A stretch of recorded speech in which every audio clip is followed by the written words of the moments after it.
오늘 본문에 있는 내용과 내일 본문과 이어집니다마는 앞부분 6개에 대한 예수님의 화이슬 진저하는 책망이 오늘 본문에 기록됩니다. 6개인데 2개씩 묶어서 세 문금이 됩니다. 앞에 있는 2개 13절과 15절 화이슬 진저 천국문을 사람 앞에서 닫고 들어가지 않고 들어가려 하는 자도 들어가지 못하게 한다. 또 15절에 교인을 하나 얻었는데 배나 더 지옥 자식이 되게 한다. 이렇게 책망을 합니다. 이 책망의 핵심이 예수님께서 지적하는 바가 그들이 이렇게 열심을 품고 있는 것 같은데 그 열심이 하나님이 원하는 것과는 정반대의 행실 혹은 열매를 맺고 있다는 뜻이 됩니다. 분명히 천국문이 어디에 있는지 저들이 압니다. 율법을 통해서 하나님을 알고 하나님을 알게 되면 하나님이 무엇을 원하는지 하나님은 어떤 방법을 우리에게 요구하시는지 하나님께서 무엇을 우리에게 찾으시는지 알고 있음에도 불구하고 그것을 하지 않고 하는 자를 막아선다는 거예요. 그러니까 하나님께서 기뻐하는 것을 알지 못하니까 하나님을 기쁘시게 못하는 겁니다. 하나님이 기뻐하는 것을 아는데도 불구하고 하나님 기뻐하는 것을 못하게 하고 하나님 기뻐하는 것을 행하는 사람을 방해하고 거부하고 또 대적하는 것입니다. 가라지 비유에 회방하는 자, 방해하는 자, 그들이 서기관과 바리새인들인데 이들이 이것이 하나님 앞에 올바르지 못하다는 것을 알면서도 그렇게 하지 않는다. 그런 지적을 하고 있는 겁니다. 15절 말씀도 마찬가지입니다. 저들이 교인 한 사람을 얻기 위해서 얼마나 열심을 품고 있느냐. 바다를 두루 다니고 육지를 두루 다니면서 찾는다.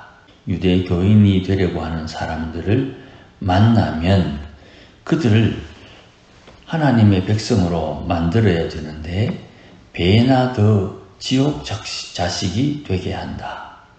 이 참 기가 막힌 표현이죠. 하나님을 더 사랑하는 사람이 되고자 하는데 바리새인들을 만나면 하나님을 사랑하기는커녕 배나 더 지옥 자식이 되도록 한다는 것입니다. 이 원인이 어디에 있느냐를 이제 뒤에서 살피고 16절 세 번째입니다. 눈먼 인도자여 성전으로 맹세하면 아무 일 없지만 성전의 금으로 맹세하면 지키라 그랬습니다. 맹세에 관한 이야기입니다. 맹세를 하는데 성전으로 맹세하면 맹세를 안 지켜도 되고 성전에 드리는 금, 헌금으로 맹세하게 되면 그것은 꼭 지켜야 된다. 이렇게 가르칩니다. 이게 들음만 봐도 뭔가 이상하다는 걸 느끼지요. 눈먼 인도자여. 인도자가 눈이 멀었으니 따르는 자도 눈먼 자의 행동을 한다는 겁니다. 소경이 소경을 인도하면 둘 다 구덩이에 빠진다. 예수님 그렇게 말씀을 하셨지요. 누구나 성전으로 맹세하면 지키되 성전으로 맹세한 것 지키지 못할 때는 하나님 앞에 회개해야 되지요. 그런데 이것을 다르게 가르치는데도 그것을 따르더라 이 말입니다. 17절에 어리석은 맹인들이여 어느 것이 크냐? 금이냐? 금을 거룩하게 하는 성전이냐? 당연히 금을 거룩하게 하는 성전이 중요하지요. 그런데 이 눈먼 인도자들이 가르치는 대로 따르는 어리석은 맹인들을 책망하는 것입니다. 그렇게 더 중요한 것과 덜 중요한 것, 그것을 맹세라는 것으로 사람을 기만하고 있고 하나님을 기만하고 있다. 그것을 너희들이 어찌 모르느냐고 예수님께서 지적하는 것입니다. 이 맹세라는 것이 예수님께서 도무지 맹세하지 말라 했으니까 조금 우리가 거부감을 가지고 있습니다만은 이 맹세가 서원과 관련되어 있죠. 구약에는 서원을 특별히 율법에서 다루고 있습니다. 우리가 하나님 앞에 서원하게 되면 이거는 자발적으로 내가 내 스스로 내 양심의 기초에서 하나님과 하는 약속입니다. 그 서원은 기한이 있고 그 서원은 우리가 금식 기도를 한다든지 또 누군가를 돕기 위해서 구제를 한다든지 어떤 목적을 가지고 내가 하나님 앞에 자발적으로 하나님 앞에 서원하는 것입니다. 그 서원에는 기간이 있고 그 서원을 다 지키고 난 뒤에는 서원을 잘 지키게 되었다고 하나님 앞에 다시 예물을 드리고 예배를 드리지요. 그런데 이것을 맹세라는 것으로 하나님 앞에 맹세는 했으나 맹세를 지키지 않아도 죄가 되지 않는다고 가르치는 이 바리새인들의 어리석음을 지적하는 것입니다. 또 23절부터 이어지는 외식하는 서기관들과 바리새인들에게 11조에 대한 이야기를 합니다. 11조에 박하와 회향과 근체에 11조를 드리는 이 외형, 드리는 모양과 그 11조를 드림으로 율법이 말하는 정의와 긍휼과 믿음이 같이 가야 되는데 이들은 11조를 드리는 것으로 정의와 긍휼과 믿음을 다 지켰다고 생각하면서 행위를 11조 드리는 것으로 퉁치는 거예요. 왜 저 사람을 긍휼히 여기지 않습니까? 이렇게 질문하면 무슨 소리야? 나 11조 했는데. 이렇게 넘어간다 이 말입니다.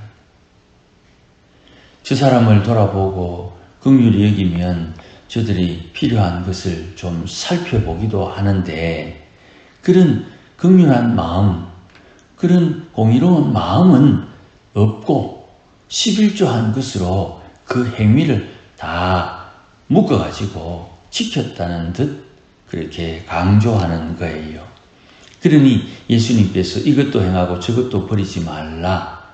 11조를 하고 그 11조의 의도, 율법에 가난한 사람을 위해서 또 성전에 일하는 레위인들과 제사장을 위해서 또 과부와 어린아이들을 위해서 11조를 다양하게 사용될 수 있는 율법의 기록이 있는데 그 기록과는 전혀 상관없이 11조 하는 것으로 다 지켰다고 억지를 부리는 겁니다. 이것이 이제 24절 말씀에 하루살이는 걸러내고 낙타는 삼킨다. 하루살이는 손에 잡히지도 않죠. 그런데 낙타는 큼직하니까 표현이 좀 어눌합니다만은 돈 되는 것은 좋아하고 돈 되지 않는 것은 안 된다고 싫게 나쁘다고 거부하는 이런 묘한 평가를 말하는 것입니다. 하나님께서 원하시는 것, 정의와 긍휼과 믿음은 사람들의 눈에 볼 때 돈이 안 되는 거죠. 괜한 일만 만드는 것 같고 괜한 행실만 복잡게 하는 것처럼 그렇게 느껴지게 되는 것입니다. 앞에 그 2개, 뒤에 그 또 2개, 마지막으로 25절에 잔과 대접의 겉은 깨끗하되 그 안은 탐욕과 방탕으로 가득하다 그렇게 말씀합니다. 26절 말씀에 반복되는 말씀입니다만은 먼저 안을 깨끗하게 하라. 그러면 다음으로 겉도 깨끗하게 되리라 그랬습니다. 자, 이 말씀은 우리가 신앙적으로도 아주 중요한 말씀입니다. 사람들은 외모를 보기 때문에 겉을 적당하게 깨끗하게 또 포장하는 것이 익숙합니다. 아닌데도 그럴듯하게 누구나 다 그런 허물들이 있습니다. 어떤 이들은 말에 겉은 번지르하고 말을 안으로는 별로 그렇게 크게 관심을 두지 않고 그러다 보면 임기응변적으로 말로서 위기를 피해가려고 하는 그런 사람들도 있고 재물도 마찬가지입니다. 돈을 쓰는데 그 돈을 쓸 때는 많은 것을 사용하는 것처럼 보이지만 그 돈을 쓰기 위해서 다른 사람으로부터 악착같이 무언가를 받아내는 다른 데서 전혀 손해보지 않으려고 하는 그런 모습도 있죠. 인격과 또 성품도 마찬가지입니다. 다른 사람에게는 좋은 사람처럼 보이지만 자기의 이익과 관련된 부분에서는 악착 같은 표현, 좀 과한 표현을 하는 그런 모양도 있을 수 있죠. 잔과 대접의 겉은 깨끗하게 하지만 안은 탐욕과 방탕으로, 방탕하다는 것은 자기의 자유에 절제하는 부분이 없는 것을 말하지요. 그러니까 욕심이 있는데도 불구하고 밖으로는 욕심이 없는 것처럼, 실상은 방탕함에도 불구하고 밖으로는 방탕하지 않은 것처럼 그렇게 자기를 치장한다는 것이죠. 이것을 예수님께서 26절에 탐욕과 방탕의 속을 제대로 깨끗하게 하지 아니하면 겉은 그 깨끗하지 않음이 반드시 드러난다. 처음에 한두 번은 몰라서 그러려니 하면서 넘어가겠지만 반복되다 보면 그 생활의 패턴, 생활의 행동 거지가 드러나기 때문에 그 내용이 간파되게 되는 것입니다. 27절 말씀도 마찬가지입니다. 회칠한 무덤 같으니, 이 회칠한 무덤이라는 말은 6월절이나 이런 명절 때에 순례객들이 예루살렘으로 올라옵니다. 그러면 사람들의 무덤에 가까이 가지 않도록 여기는 무덤이요 조심하시오 하면서 무덤을 정비합니다. 그래서 하나님 앞에 예배하러 왔는데 혹 하지 말아야 될, 또 만지지 말아야 될 것을 만져서 부정하게 되지 않도록 방지하기 위해서 여기에 무덤입니다 하면서 표시를 해두는 것이 회칠한 무덤입니다. 그런 아름다운 의도를 가지고 있는데 그것을 회칠한 무덤이라고 표시하는 것 자체를 통해서 아름답게 꾸민 것처럼 보이지만 실상 무덤 안에는 죽은 사람의 뼈가 그 더러운 것이 가득하지요. 부정한 것이 거기에 있다 이 말입니다. 그러니 겉은 깨끗한데 그 속은 부정한 것이 있다. 이것을 28절에 겉으로는 사람에게 옳게 보이되 안으로는 외식과 불법이 가득하다. 이 불법이라는 것은 율법을 어기는 겁니다. 율법을 어기는 것. 그러니까 하나님의 사람들이 이 바리새인들을 책망하는 예수님의 책망을 보면서 어떻게 처신해야 되는지가 딱 드러나는 거예요. 이게 하나님의 교회에 요거 거꾸로 적용이 돼야 되겠지요. 이렇게 살지 않는 행실이 하나님의 교회에 필요하다 이 말입니다. 하나님께서 우리에게 복을 주시는 길을 알면 그 복으로 인도하든지 그 복을 받는 길을 소개해야 되는데 그거는 내만 알아야 된다.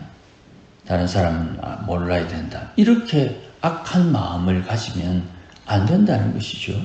내가 하나님을 잘못 섬기는데 나를 기준으로 나보다 더 배나 지옥 백성 되게 하는 이런 어리석은 행실을 가르치지 않도록 자기를 잘 돌아봐야지요. 내 행위가 바른 기준이 아니고 나도 주의 말씀에 순종하는 사람 중에 하나다. 나도 말씀을 따라야 되고 너도 말씀을 따라야 되고 우리 모두 말씀을 따르는데 내가 실수할 수 있고 너가 실수할 수 있다. 이걸 인정을 해야 되는 거예요. 성도 1과 성도 2 사이에 하나님이 계셔야 된다 이 말입니다. 하나님의 말씀이 나를 이끌고 너를 이끌어 모두가 다 하나님을 만나고 하나님을 알아가고 하나님을 통해서 기뻐하는 것이 뭔지 서로 나누고 권면하고 깨우친다 이 말입니다. 우리는 들을 때에 나는 잘하고 너는 못하고 그렇게 듣는다 이 말입니다. 너는 무조건 다 잘못하고 나는 무조건 다 잘하고 이게 하나님 앞에 어리석은 거예요. 그렇게 우리가 살지 않고 그렇게 살았어도 안 되고 그렇게 사는 사람을 불쌍히 여길 수 있어야 돼요. 하나님 앞에 헌금하는 것, 그 헌금이 왜 하나님 앞에 드리느냐? 하나님 앞에 은혜 입었으니까 연보를 드리는 거죠. 연보 드렸으니까 하나님 앞에 복을 받는 게 아니라는 거예요. 순서가 정해져 있어요. 그래서 어떤 분들은 이런 분이 있어요. 도시에는 11조는 받은 것에 열에 하나 구별하는 것이잖아요. 그래서 조금 더 열심을 내어가지고요. 10의 1조를 하고 또 10의 1조를 선불하듯이 10의 1조를 선불로 하나님 앞에 드리면 10의 2조를 받는다고 생각하는 거예요. 무슨 말씀이냐면 100만 원을 받아서 벌어서 10만 원을 하나님 앞에 헌금을 하는데 내가 하나님 이번에 10의 2조 내가 20만 원을 하나님 앞에 헌금할 테니 다음에 200만 원을 벌게 해주시오 하고 이런 건 없습니다만은 말을 만들자 보면 선불 11조를 하는 사람이 있다 이 말입니다. 도시에는 받은 것에 감사하여 열에 하나 구별해야 하는 것이 율법의 이야기인데 내가 하나님 앞에 드리는 것을 많이 드릴 테니 더 많이 벌게 해주시오. 돈 놓고 돈 먹기죠. 하나님을 상대로 해서 헌금 가지고 흥정을 하는 그런 그릇된 사람들이 있어요. 안타깝지요. 마찬가지입니다. 겉은 깨끗하게 보이지만 속을 깨끗하게 하지 못하는 자기의 속은 그렇지 않으면서 겉만 번지르하게 하는 그런 자기도 지금 무슨 일을 무슨 짓을 하고 있는지 모르고 행하는 이런 어리석은 사람들이 신앙이라는 것을 방패 삼아 그렇게 행동하는 사람이 있다 이 말이에요. 스스로를 잘 살펴야 됩니다. 하나님의 성령의 인도하심을 따를 수 있어야 됩니다. 하나님께서 우리의 삶을 주관하고 있다는 것 놓쳐서는 안 되는 거예요. 이거는 잘하고 못하고의 문제가 아닙니다.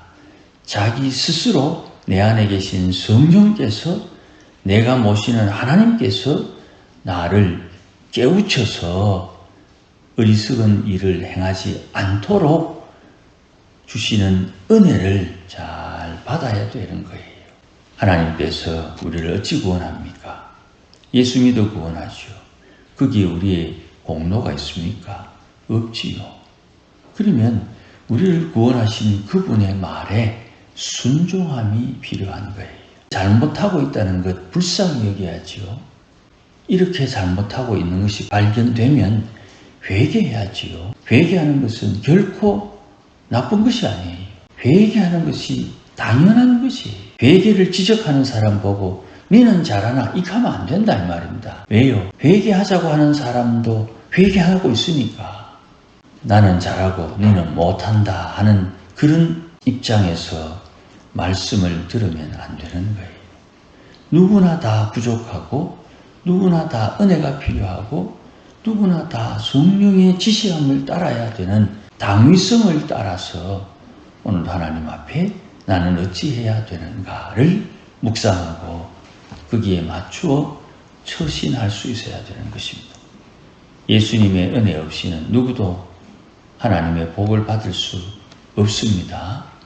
오늘도 우리 스스로를 잘 살펴서 주님을 기쁘시게 하는 우리 모두가 되시기를 주의 이름으로 축복합니다.